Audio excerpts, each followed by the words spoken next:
all stories have villains. Not all stories even need villains.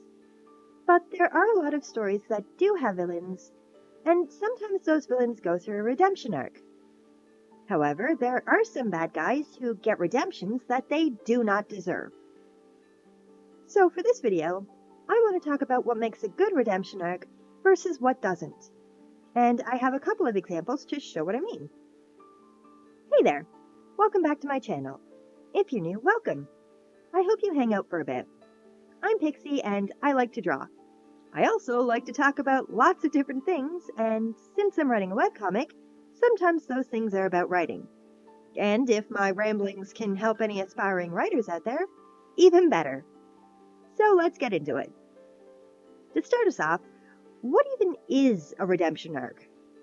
Well, it's a type of character development where a bad or morally gray character becomes a good person by the end of the story, usually by redeeming themselves in the eyes of the other characters.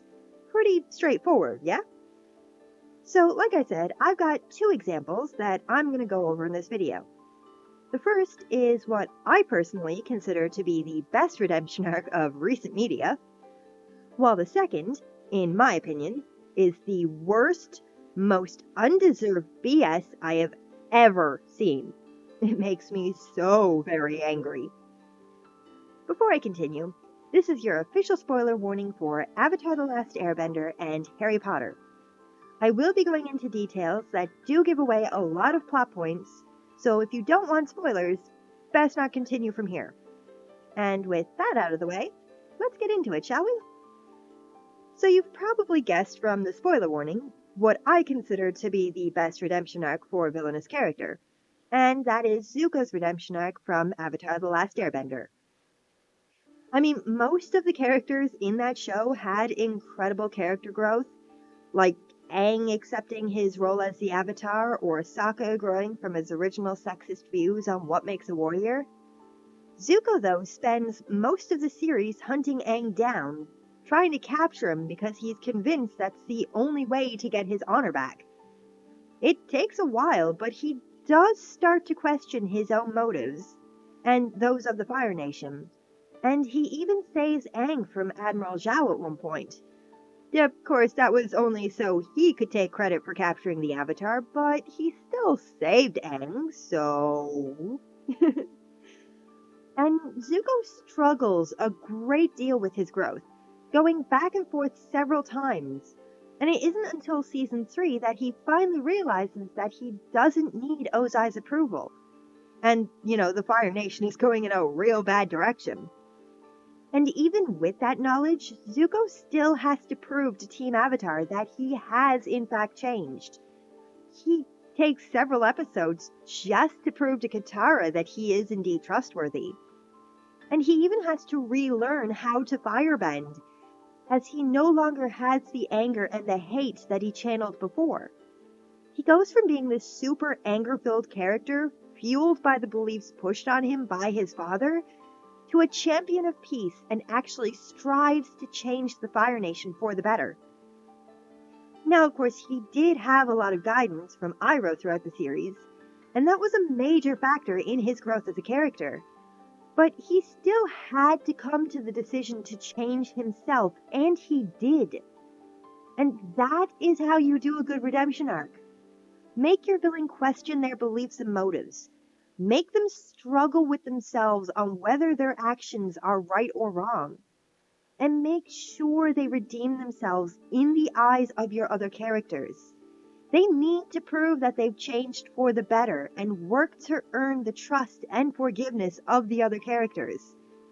Redemption should under no circumstances ever be just given to your villains. And so that feels like a good segue into talking about what is probably the worst redemption arc of all time. Now, I am well aware that the Harry Potter franchise is a bit of a contentious topic these days. Has been for several years now. Between the author being absolutely awful and tainting the series with every new hateful tweet, and the super hardcore Potter fan who made the series their entire personality and kind of ruined it, The whole series at this point is just stale and tainted, and the magic really isn't there anymore. And this is coming from someone who grew up with the series. I was in elementary school when the first book came out, and I was obsessed with it for years. But now I just feel like we should let it fade into obscurity and move on to better franchises. There are so many more better stories out there waiting to be told, have already been told. And we definitely don't need a TV reboot. Ugh, gross. Anyway, that was a bit of a tangent, but I feel like I needed to get that out. And negative thoughts and feelings about the series aside, it still has the greatest example of how not to redeem your villainous characters. And yes, I'm talking about Severus Snape. I'm going to try and keep all of this as coherent as possible, but I do get kind of heated about this, so here we go. I will also mention I love Alan Rickman. This is nothing on Alan Rickman. He was an incredible actor. Phenomenal. Anyway, you could probably argue that Snape isn't technically a villain, as we do eventually learn that he was working as a double agent for Dumbledore, who is also not a great character, but anyway. And Snape only really did that after Lily's death. And so a lot of Snape's actions and motivations make him, without a doubt, a pretty villainous character. He spends most of the series bullying just about anyone and everyone in Gryffindor.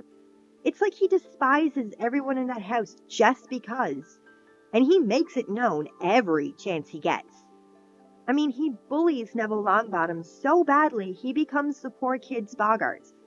This is a grown man taking out his anger and frustration on literal children, to the point that he becomes at least one of those kids' greatest fear. And that's only one that we know of. How many other kids were that afraid of him? Honestly, I think Hogwarts should have had a full team of therapists on hand. Probably could have solved a lot of their problems if they did. Anyway, and of course, we do find out later on in the series that Snape was bullied relentlessly himself by the Marauders, mostly James and Sirius, and that is absolutely not okay. Bullying in general is just not okay, though it does explain Snape's hatred for Gryffindor, as his biggest tormentors were in that house. It still doesn't excuse his treatment of children he's supposed to teach and guide. Bullying is not okay, and neither is using your trauma as an excuse to bully or be mean to others. Your trauma is not their fault. They had nothing to do with what happened to you. There's also the fact that Snape develops an obsession for Lily simply because she was nice to him. The man is basically r/nice guy personified. Like, oh, this girl is being nice to me. Obviously she wants me, right? Gross, dude. And of course he gets super butthurt when Lily starts developing feelings for James. And yeah, I get it. That's gotta suck, I guess, watching your best friend / object of your creepy obsession start dating your worst bully. But you don't get to control who people fall in love with. Other people are allowed to make their own choices. And sure, you could say it was a breach of trust or the friendship for Lily to date James, but she didn't owe Snape her friendship, and she definitely didn't owe him her affection. He took advantage of Lily being a genuinely good person. And I mean, didn't James eventually become a better person as he grew? If I'm recalling correctly? Snape, on the other hand, joins Voldemort, becomes a Death Eater, and has no issues with all the awful things the Dark Wizards do. He's perfectly fine with the whole death to all half-bloods, despite being one himself, and the supposed love of his life being Muggleborn, but whatever, I guess. It's not until they learn about the prophecy that ends up putting Lily's life in danger that Snape has any sort of second thought about what he's doing. Kind of. And so when he finds out that Voldemort is going after the Potters, he begs him to spare Lily. do whatever you want to James and literal baby Harry. Just please let Lily live. Like, how is that gonna work out for you, my dude? You think Lily is gonna watch her husband and son get taken out, find out you begged Voldy to spare her, and she's just gonna, fall into your arms all My Hero style? And you're gonna get to marry her? Not friggin' likely. She would more than likely have hated and resented Snape for the rest of her life. She probably would have started a revolution against Voldemort. Like, what even? And then don't even get me started on when Snape showed up at the crime scene. He steps over James's body, ignores the screaming, traumatized infant in the crib, and sits on the floor hugging and crying over Lily's body. That is reprehensible behavior, sir. Do better. And then Harry learns all of this, and all Snape has to do is apologize and say Harry has his mother's eyes, and all is forgiven? Seriously? This man bullied you and your classmates for years, took great pleasure in torturing you in your occlumency training, and didn't even actually provide any help with blocking Voldemort from your mind. And you name your kid after him? Bravest man you knew? What? That redemption was absolutely undeserved. No amount of tragic backstory excuses his behavior, and he took no accountability or responsibility for how he treated people, most of whom, may I remind you, were literal children. This is not how you redeem your characters, guys. There needs to be real development and growth, and Snape just does not have it. At all. He didn't actually do anything to earn the trust and forgiveness of the other characters, and his apology wasn't even a real apology. He should not have been redeemed in any way, shape, or form. But anyway, let me know your thoughts in the comments down below. What do you think about Zuko's and Snape's redemption arcs? Or, what do you think is the best or worst redemption arc? Also, let me know if there's any other series or characters you'd like me to talk about in future videos. For instance, I'm considering doing one about my issues with the writing of the Sword Art Online anime, of which I have several. So if that's something you'd like to see, please do let me know. But that's it for me for now. I didn't want to ramble too much in this video. It could have probably ended up being an hour long if I wasn't careful. But be sure to check the description for socials to follow me on. It's legitimately only Blue Sky at this point, and I'm trying to be more active over there. I'm not really great at social media. Anyway, if you've made it to the end, thank you so much for watching. I hope you enjoyed the video, and I hope to see you all again soon. Bye for now!